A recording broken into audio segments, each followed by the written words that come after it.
This is ContactTalkRadio.com. Consciousness in action. And you are taking action into your consciousness by tuning into Contact Talk Radio. And on TuneIn.com, Ping.fm, and UpSnap Mobile. Contact Talk Radio.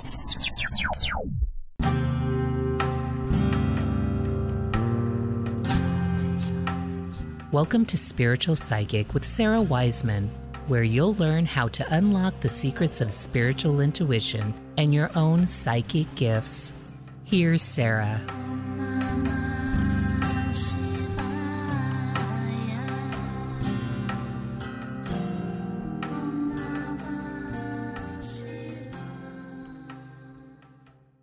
Hey everybody, I'm Sarah Wiseman. Today I wanted to talk to you about the idea of our soul circle. And by soul circle, I mean the primary relationships that we are involved in this lifetime, the souls that we have had karma with and continue to have karma with and probably won't complete karma with in this lifetime. That smaller group, usually family, sometimes love relationships and friend relationships, but usually primary relationships are family. And just looking at how all of these relationships affect us and why they tend to be what I would call like the master lessons, the master teachers. So we arrive in here at birth, we drop in to a particular family, a soul cluster, and there we are. You know, we say that we choose our families before we're born. And yes, we do. We're souls. We understand the karma we're here to complete. We drop into these families. We immediately pretty much, forget why we decided to drop into that particular family or soul cluster. And then there we are for the lifetime, ready to work stuff out. Soul lessons, if they were called soul pleasures or soul delights, that would be great. But they're called soul lessons, which requires that there is some learning, and often learning is accompanied by some struggle as we make our way from one level of understanding to a new, better level of understanding. So here they are, these souls we show up with, and we're going to have time to work our stuff out with. And the reason family is such a key component here, this idea of the soul circle as family, is because these are likely the people that you are with the longest in your lifetime. When you look at this idea of the mother and the father, even if you're estranged from those people, that's who you're born into. Many of you are going to be knowing your parent from your birth until their death. And so this is probably unless you're very close in age to your sibling, if you have one, it's going to be one of the longest relationships in this lifetime. Most of us don't meet any kind of significant partner until at least we're early adults. Many of us, meet them in midlife or beyond. And so this idea that who you know the longest, most likely is one of the souls that you have the biggest soul lessons to learn. So I want to just kind of look at this, and I want to look especially at the archetypes or the positions that these people have. The archetype or position of the mother, the father, the sibling, the grandparent, and then your own role as either a daughter or a son. These are the archetypes that circle around in all of these family relationships and not in your soul circle. And sometimes when we understand the archetype or the position or the aspect of the lesson, this can really help us out so that we're not expecting, one person in our soul circle to be one thing when that's not even the archetype that they're meant to hold. They can really release a lot of tension that way. So let's just look at a couple things. First of all, if you're not getting along with your family, your primary soul circle, super common. Remembering that karma, this idea of having karma with someone, karma is not any kind of curse. Karma is the definition of karma, as I use it, is soul lessons learned over time. And time not meaning just this lifetime, but all the lifetimes we're going to have. And looking at, again, this idea of the positions, who will play what role in this lifetime, what soul lessons will be undertaken, and what soul lessons will be completed, if any. Now, we do have karma with everyone we meet, even if it's just the most random meeting. Even you and I, if you're watching this, we have karma together at some level. Every single soul has karma with every other soul. And yet, when we talk about family, this container, the family circle, the primary soul circle, the souls you'll first meet, the souls you'll be raised with, the souls you'll know for a lifetime, a culture that you're going to identify with, at least at the beginning, a lineage that you're part of, and a biology that you might belong to. So we're going to look at sort of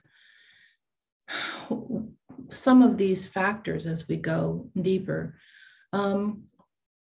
Lots and lots of times, family is not safe. The primary soul circle, the primary soul cluster, the main relationships are not safe. And so this is very trying, but this is where the soul lessons begin. The place, the home that was supposed to be safe wasn't. A lot of us have been through this. The people who were supposed to be safe weren't or aren't. Again,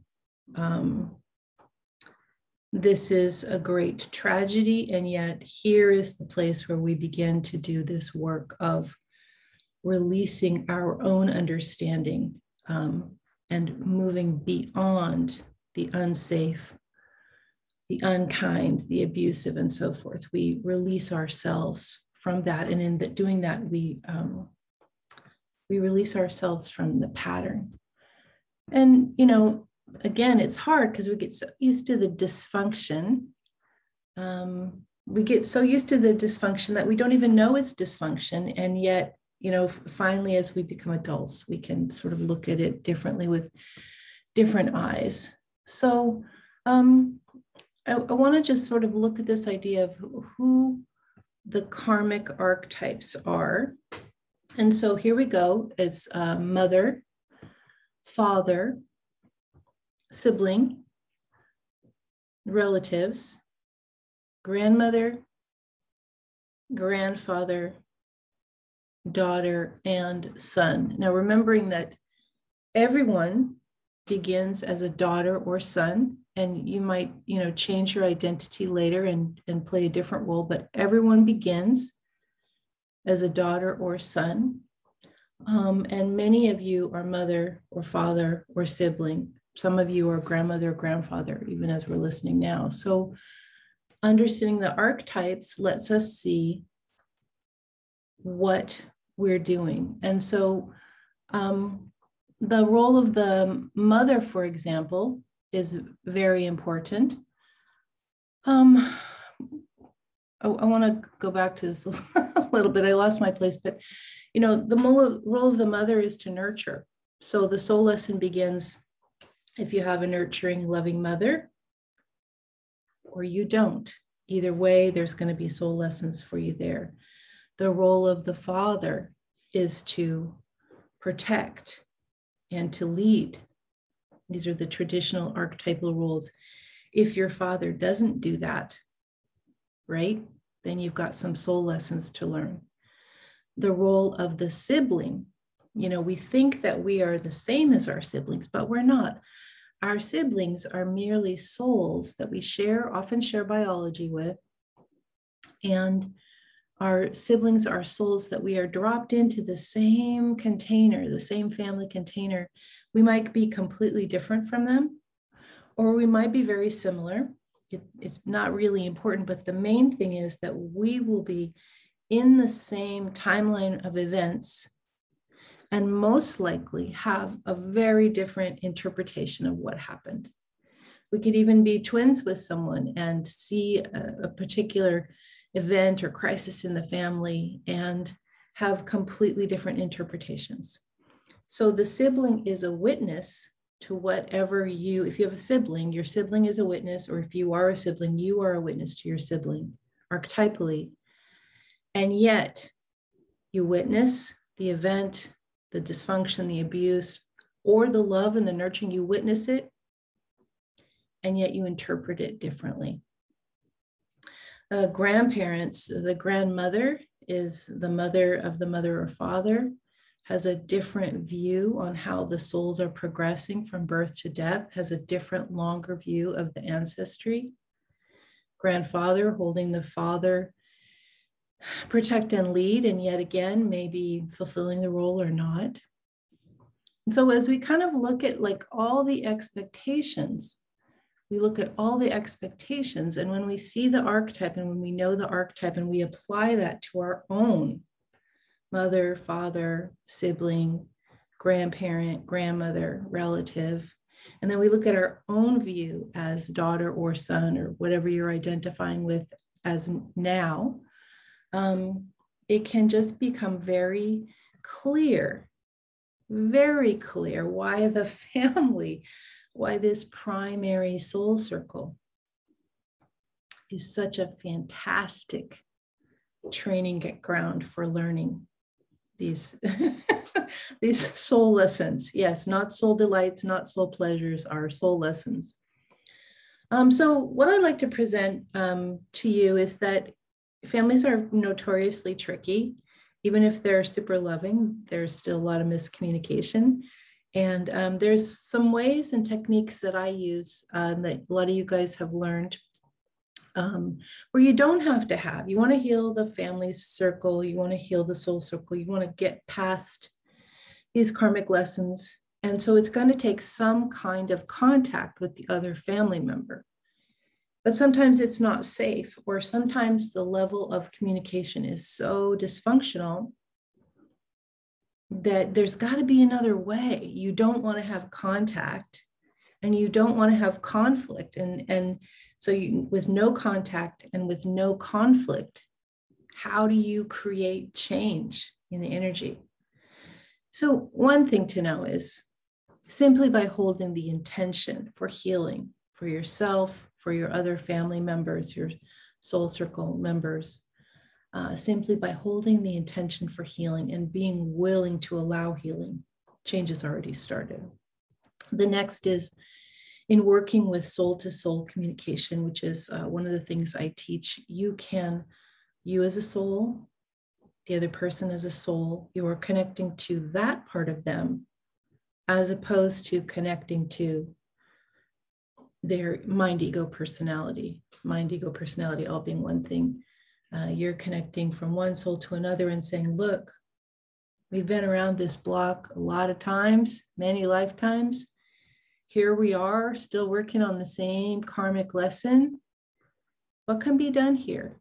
What will open things up so that we can both expand? And what's very interesting is sometimes when we work with soul to soul, we might think in our own minds, nothing's possible. They're such a jerk, or I'm such a jerk, or all the dysfunction, or so much trauma, so much drama. It's unsafe. And yet we get to this place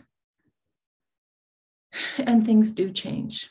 Things just open up. And this is because we're adding in you, the other soul, and this idea of collective soul or oneness or the divine or the universal light.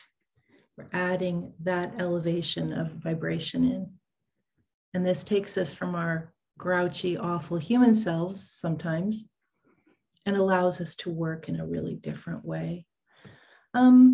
So in this particular focus of you working with the soul circle as archetype, it allows you to get a different viewpoint You just are not just like into it with your sister or into it with your father. You're disengaging and looking at like, wow, my soul chose this.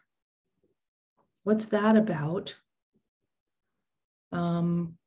Obviously, this whole situation is completely stuck and dysfunctional. Maybe the goal is not healing. Maybe the goal is not coming to cooperation. Maybe the goal is, maybe the entire soul lesson is meant to disengage and detach and to become free from this particular karmic circle in a lifetime. And so understanding the archetypes, understanding what you're learning from these archetypes or what you're learning from this situation in this lifetime, and then working soul to soul and also with your guides to sort of put things into divine perspective as opposed to human perspective, and seeing what the infinite, eternal part of you would like to say about the situation. If you're interested in this, learning more about this, I offer lots of resources. Hope to have you studying with you and have all of us as the bigger soul circle, not the family, but the bigger soul circle, working on our karma, working on our clarity, and working together to move towards more expansion and more love. I'm Sarah Wiseman, and you will always find me at sarahwiseman.com.